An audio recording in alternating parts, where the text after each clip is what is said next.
ധ്രുവറാട്ടി വിമർശകർ German shepherd എന്ന് വിളിക്കുന്ന അത്യാവശ്യം നല്ല രീതിയിൽ, സാമാന്യം തെറ്റില്ലാത്ത രീതിയിൽ തന്നെ രാജ്യവിരുദ്ധത, മോദി വിരുദ്ധത എന്ന ഭാവത്തിൽ, അല്ലെങ്കിൽ ആ മോദി വിരുദ്ധത പൊതിഞ്ഞ് രാജ്യവിരുദ്ധത, ഭാരതത്തിനെതിരെ പ്രവർത്തിക്കുന്ന യൂട്യൂബർമാരിലൊരാളാണ്. ഈ വ്യക്തിക്കെതിരെ നിരന്തരം രാഷ്ട്രീയപരമായിട്ടുള്ള വിമർശനങ്ങൾ സാമൂഹ്യ മാധ്യമങ്ങളിൽ ഉയർന്നിട്ടുണ്ട്. കേന്ദ്ര സർക്കാർ തന്നെ പലതവണ ഈ വ്യക്തിക്കെതിരെ ചെറിയ ചെറിയ നടപടികൾ സാമൂഹ്യ മാധ്യമങ്ങൾ സംബന്ധമായി എടുത്തിട്ടുണ്ട്.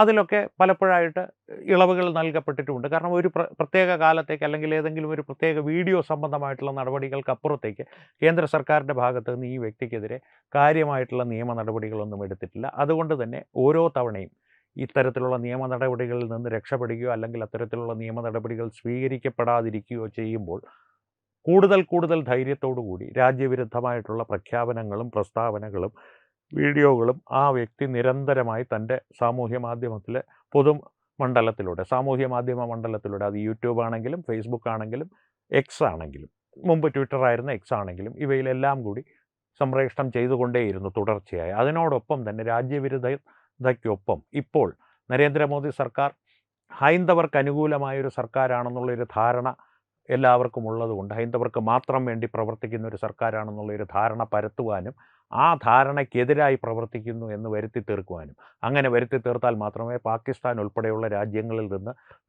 ധ്രുവരാട്ടിക്കുള്ള കോടിക്കണക്കിന് ആരാധകർ നിലനിൽക്കുകയുള്ളൂ എന്നുള്ളത് കൊണ്ടും ഹൈന്ദവ ആചാരങ്ങൾക്കെതിരെയും ഹൈന്ദവ വിശ്വാസങ്ങൾക്കെതിരെയും നിരവധി തവണ അപമാനകരമായിട്ടുള്ള വീഡിയോകൾ ധ്രുവരാട്ടി തുടരെ ചെയ്തിട്ടുണ്ട്. പലരും അതിനെ അവഗണിച്ച് വിടുകയോ അല്ലെങ്കിൽ അതിന് എന്തെങ്കിലും മറുപടി കൊടുക്കുകയോ, കൃത്യമായിട്ടുള്ള മറുപടി, മാന്യമായ ഭാഷയിൽ മറുപടി കൊടുക്കുന്നവരുണ്ട്. അസഭ്യം വിളിച്ച് പറഞ്ഞ് ഉള്ളിലെ വിഷമം തീർക്കാൻ ശ്രമിക്കുന്നവരുണ്ട്.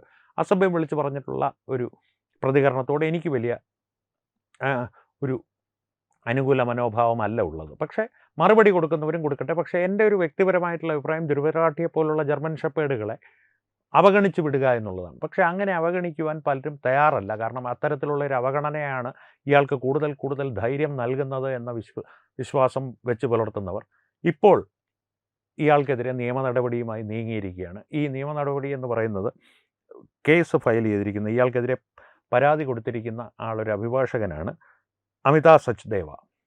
അദ്ദേഹത്തിൻ്റെ പ്രധാന പരാതി ഭഗവാൻ ശ്രീരാമനെയും ഹൈന്ദവ വിശ്വാസങ്ങളെയും നിരവധി തവണ ഇയാൾ അപമാനിച്ചിട്ടുണ്ട്, അതിനെതിരെ കേസ് എടുക്കണമെന്നുള്ളതാണ്. ഈ കേസ് കൊടുത്തിരിക്കുന്നത് ഒരു നിയമ സമിതി വഴിയാണ്, ലീഗൽ കൗൺസിൽ വഴിയാണ്. മകരന്ദ് ദിയാദ്കർ എന്ന ഒരു അഭിഭാഷകനും മറ്റ് പലരും ഉൾക്കൊള്ളുന്ന ഒരു നിയമസമിതി വഴിയാണ് ഈ പരാതി നൽകപ്പെട്ടിരിക്കുന്നത്.